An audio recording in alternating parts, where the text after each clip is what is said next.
for 2 days from 9 a.m. to 9 p.m. The National Election Authority said the runoff is being held in 55 constituencies across 13 governorates, with 202 candidates competing for 101 seats.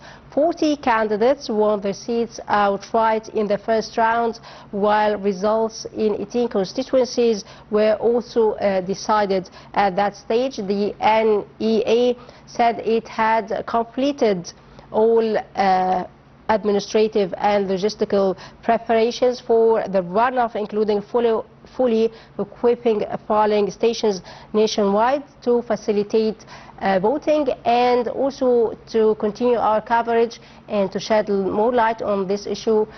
We are honored to be joined over SNG live from Al Ahliya by Nile TV's correspondent Nermen Rahman. Nermen, good day.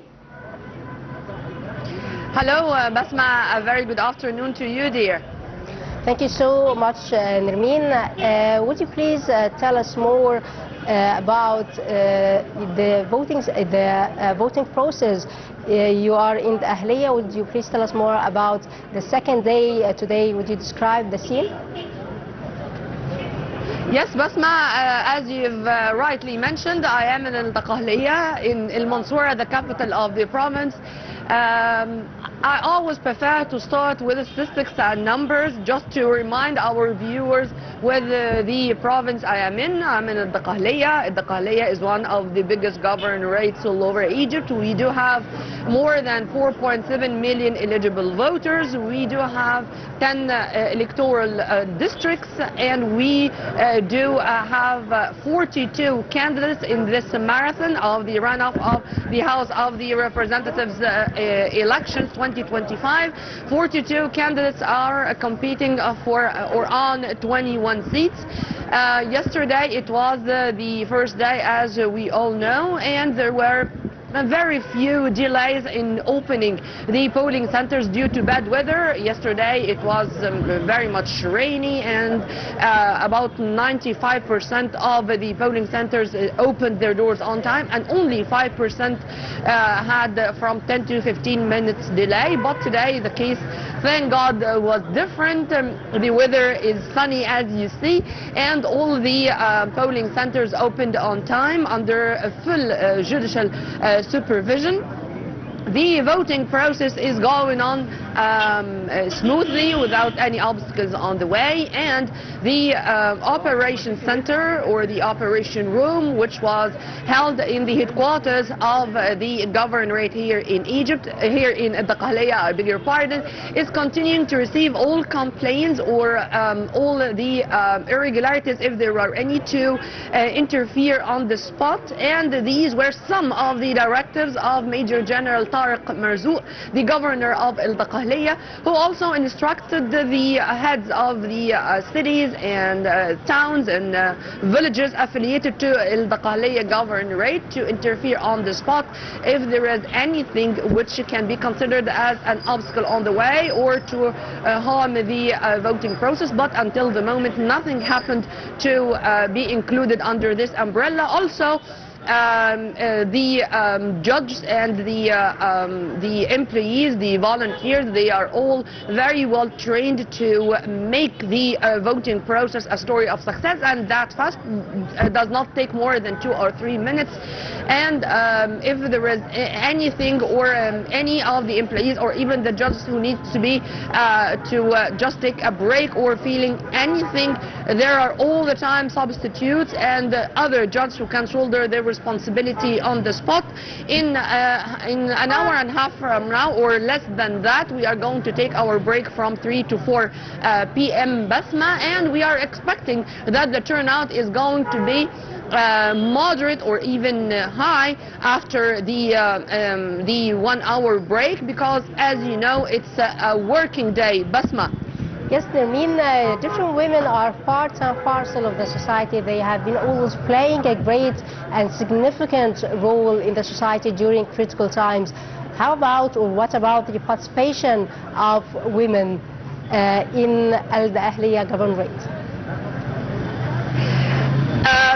I don't know if this is going to be considered as bias to women, but women, or the Egyptian women, Basma, are all the time proving that their political awareness is one of a kind. And yes, Basma, the participation of women and elderly people also is very much significant, not only here in Al-Mansoura, but in other cities and towns affiliated to Al-Daqahliya governorate. And it's very much normal to find a young mom having her child coming with her while casting her vote, as if this is a practical lesson what to do when you grow up, and to tell him or her practically that this is your right and this is something which you should learn since you are a child, to practice when you grow up.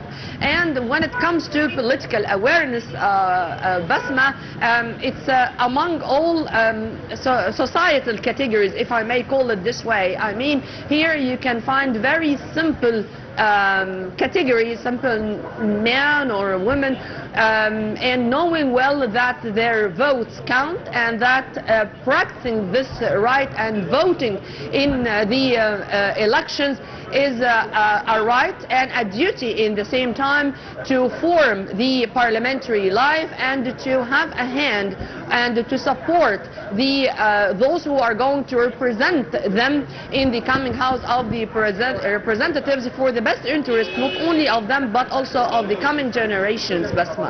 One final question, Nermen. How do the revamp rounds reflect Egypt's commitment to strengthening democratic institutions and also ensuring a smooth and stable electoral process? I beg your pardon, Basma, would you please raise your voice? I can't hear you well. Yes, I'm asking about the rerun rounds. How do they reflect Egypt's commitment to strengthening democratic institutions and also ensuring a smooth and stable electoral process? I wish I heard you well. I think you were speaking about our awareness or our commitment to continue with our voting process. Is that true? Seems that there is a problem with the voice. Anyway, Nermen Rahman, Nile TV's reporter live from Al-Daqahliya governorate. I would like to thank you so much for your insight. Thank you so much, Nermen. And dear viewers, back to our coverage. As the NEA said, it had completed all logistical and administrative preparations for the runoff, including fully equipping polling stations nationwide to facilitate voting. And the second phase of the elections cover كايرو، اليوبية، الدقهلية، منوفية، غربية، كفر الشيخ، شرقية، دمياط، بورت سعيد، إسماعيلية، Suez, North Sinai and South Sinai. And voting by Egyptians abroad concluded on Tuesday at 139 polling stations in 117 countries. The NEA is expected to receive official vote counts records from overseas polling stations, which will be added to the final results. And the runoff outcome is scheduled to be announced on Thursday, 25th of December. Dear viewers, by that we come to the end of our coverage. Thanks for watching and stay tuned for more on Nile TV International.